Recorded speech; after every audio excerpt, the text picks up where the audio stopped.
সাঁড়াশি চাপে এই মুহূর্তে তারেক রহমান। জামাতে ইসলামী এবং এনসিপির এখন একটাই আশু লক্ষ্য, হাসিনাকে আটকাও। শেখ হাসিনা ফেরার আগেই কি বাংলাদেশে কোনো অঘটন ঘটতে চলেছে? প্রত্যেক মুহূর্তে একটা জোরালো ধাক্কা দিতে চাইছেন।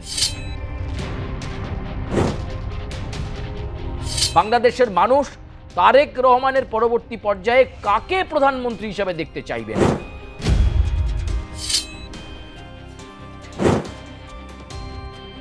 হাসিনা গেছে যে পথে, তারেক যাবে সে পথে।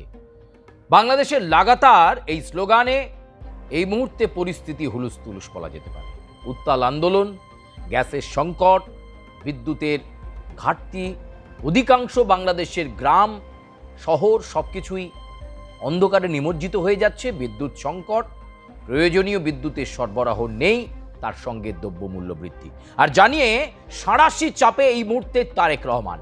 আর তাকে সাঁড়াশি চাপ যারা দিচ্ছেন তারা হচ্ছেন জামাতে ইসলামের আমির শফিকুর রহমান, আর চাপ দিচ্ছেন এনসিপির নেতা, তরুণ প্রজন্মের প্রতীক, জুলাই গণ আন্দোলনের নেতা নাহিদ ইসলাম। সাঁড়াশি চাপ দিচ্ছেন তারা, যাতে তারেক রহমান মেজাজ হারিয়ে প্রধানমন্ত্রিত্ব ছাড়েন।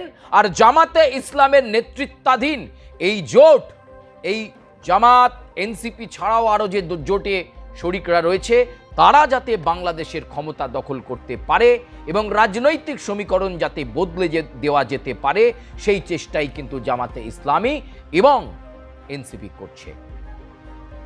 আর এই মুহূর্তে তারা চাইছে যে রাজনৈতিক পালাবদল বা পট পরিবর্তন হয়ে গেলে, চাপে পড়ে তারেক রহমান প্রধানমন্ত্রীর পদ থেকে ইস্তফা দিয়ে দিলেই, ক্ষমতা তাদের হাতে চলে আসলেই শেখ হাসিনার বাংলাদেশে ফেরা আটকানো যাবে। জামাতে ইসলামী এবং এনসিপির এখন একটাই আশু লক্ষ্য, হাসিনাকে আটকাও। হাসিনা ডিসেম্বরে যেন বাংলাদেশে ঢুকতে না পারে, তার জন্য প্রাণ চেষ্টা করছে জামাতে ইসলামী। কারণ শেখ হাসিনা বাংলাদেশে ঢুকলেই আওয়ামী লীগ কার্যকর হয়ে যাবে, আর আওয়ামী লীগের রাজনৈতিক কর্মকাণ্ড শুরু হয়ে গেলে অস্তিত্ব সংকট হয়ে যাবে জামাতে ইসলামের।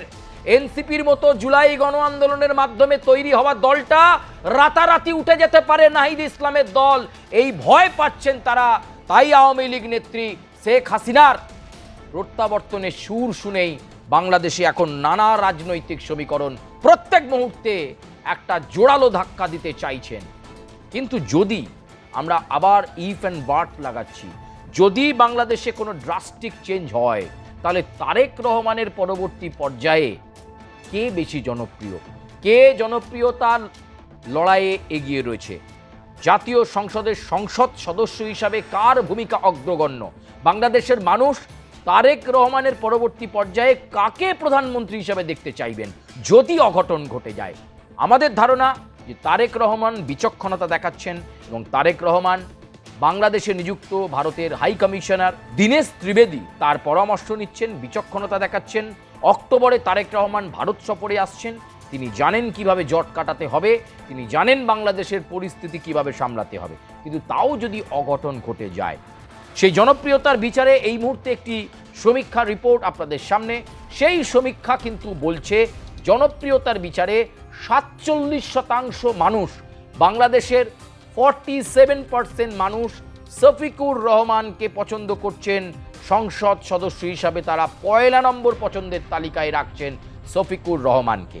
আর অন্যদিকে বাংলাদেশের প্রায় 39% মানুষ, বিশেষ করে যুব সম্প্রদায়, ছাত্র সমাজ, এছাড়াও বিভিন্ন সম্প্রদায়ের মানুষ, বাংলাদেশের যদি 489টি ওয়ার্ড ধরা যায় এবং 64টি ডিস্ট্রিক্ট ধরা যায়, তাহলে এই মুহূর্তে বলা যেতে পারে শফিকুর রহমানের পর, জামাতে ইসলামের আমির শফিকুর রহমানের পর সবচেয়ে বেশি জনপ্রিয় সংসদ সদস্য হিসাবে হয়ে উঠেছেন নাহিদ ইসলাম।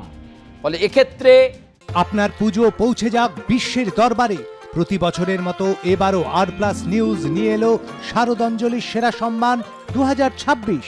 অংশ নিতে সকাল 10টা থেকে সন্ধে 6টার মধ্যে সরাসরি যোগাযোগ করুন আমাদের অফিসে অথবা কল করুন 9836323248 এই নম্বরে। শারদাঞ্জলি শুধুমাত্র আর+ নিউজে। শফিকুর রহমানের কাছে যদি কখনো প্রধানমন্ত্রী হওয়ার সুযোগ আসে বা নাহিদ ইসলামের কাছে যদি প্রধানমন্ত্রী হওয়ার সুযোগ আসে, তাহলে কিন্তু একটা টানাপোড়েন এই দুটো জনপ্রিয় নামকে নিয়ে থাকবে। যদিও এর পরের দিকে যেগুলো নামগুলো রয়েছে সেগুলো সমীক্ষায় অতটা গুরুত্ব পায়নি বা অতটা রেসপন্স বাংলাদেশের মানুষের নেই। তবে জামাতে ইসলামের আমির শফিকুর রহমানকে 47% মানুষ বাংলাদেশে এই মুহূর্তে পছন্দ করছে এবং প্রায় 39% মানুষ বাংলাদেশের যারা এই মুহূর্তে নাহিদ ইসলামকে পছন্দ করছে। ফলে সব মিলিয়ে পরিস্থিতি যত ঘোরেল হচ্ছে, ততই কিন্তু রাজনৈতিক শিবিরগুলোর মধ্যে চাপা একটা উত্তেজনা রয়েছে। যেন তেন প্রকারেণ বাংলাদেশে ক্ষমতা দখল করতে হবে, শেখ হাসিনাকে আটকাতে হবে। শেখ হাসিনাকে আটকাতে পারলেই জামাতে ইসলামী এনসিপির নেতৃত্বাধীন যে জোট, সেই জোট কিন্তু জাঁকিয়ে বসবে বাংলাদেশে।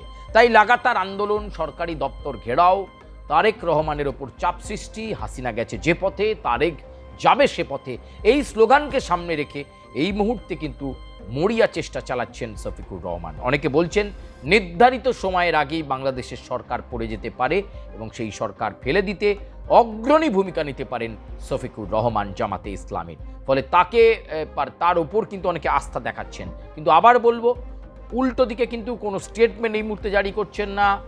কি রে, তোর বেশ র্যাশ হয়েছে দেখছি। হ্যাঁ রে, কি করবো বলতো, র্যাশগুলো কিছুতেই কমছে না।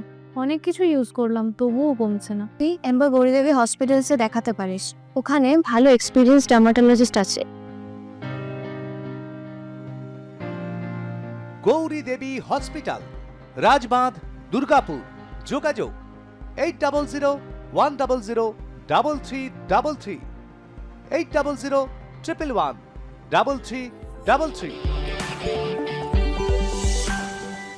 কোনো লাঠিচার্জ নেই পুলিশের তরফে, সেনাবাহিনীও কিন্তু কোনো দমন পীড়নমূলক নীতি নেয়নি। তারেক রহমান কিন্তু বিচক্ষণতা দেখাচ্ছেন, নিশ্চুপ থাকছেন। তিনি শুধু ঘনিষ্ঠ মাধ্যমে বলেছেন তার আশু লক্ষ্য বাংলাদেশের প্রকৃত উন্নয়ন করা, বাংলাদেশ যাতে আর্থসামাজিক দিক থেকে মাথা তুলে দাঁড়ায় সেটাকে সুনিশ্চিত করা, বাংলাদেশের মানুষের স্বার্থ সুরক্ষা করা, ফ্যামিলি কার্ডটাকে ঠিক করা এবং বিদ্যুতের যে প্রবল সংকট সেই সংকটটাকে মেটানো, এইগুলোকেই কিন্তু আসল উদ্দেশ্য হিসেবে ধরছেন তারেক রহমান। ফলে রাজনৈতিক কর্মকাণ্ড কি হচ্ছে সেটাতে অতটা তিনি ইনভলভ হতে চাইছেন না। কিন্তু তিনি জানেন যে তার উপর জামাতে ইসলামী এবং এনসিপি কিভাবে লাগাতার চাপ তৈরি করছে। তবে সেই জামাতে ইসলামীর পাতা ফাঁদে এখনই কিন্তু কোনোভাবেই পা দিচ্ছেন না তারেক রহমান। ফলে সময় যত যাচ্ছে ততই বাংলাদেশের রাজনৈতিক সমীকরণ কিন্তু চমকপ্রদ হচ্ছে এবং নানা ধরনের আলোচনা এই মুহূর্তে বাংলাদেশের অলিন্দে হয়ে চলেছে, এই কথা বলা যেতে পারে। তবে প্রধানমন্ত্রীত্বের দৌড় যদি আসে, তারেক রহমানের পর যদি কোনো অঘটন ঘটে যায়, তাহলে কিন্তু শফিকুর রহমান খানিকটা হলেও এগিয়ে নাহিদ ইসলামের থেকে। আপনারা কি বলছেন, বাংলাদেশে কি অঘটন ঘটে যাবে? শেখ হাসিনা ফেরার আগেই কি বাংলাদেশে কোনো অঘটন ঘটতে চলেছে? আপনারা আপনাদের সুচিন্তিত মতামত আমাদের কমেন্ট বক্সে জানাবেন। লাইক করবেন, সাবস্ক্রাইব করবেন, বেল আইকনে প্রেস করতে ভুলবেন না এবং বাংলাদেশ সংক্রান্ত আর কোন খবর আপনারা জানতে চাইছেন আমাদেরকে জানাবেন। আমরা চেষ্টা করব আপনাদের কাছে আরও অ্যাম্পেল ভেরিফাইড ইনফরমেশন তুলে ধরে প্রতিবেদন তুলে ধরার জন্য। আপাতত বিদায় নিচ্ছি, দেখা হচ্ছে পরবর্তী এপিসোডে।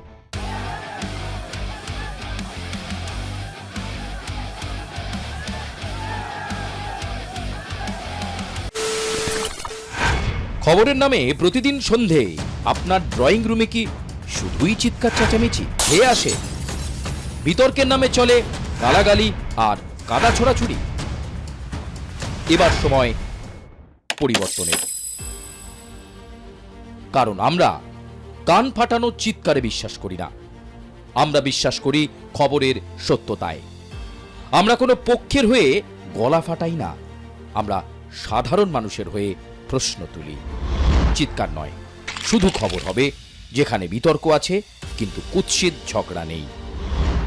সঠিক তথ্য, বিশ্বস্ত খবর। নজর রাখুন আর প্লাস নিউজে।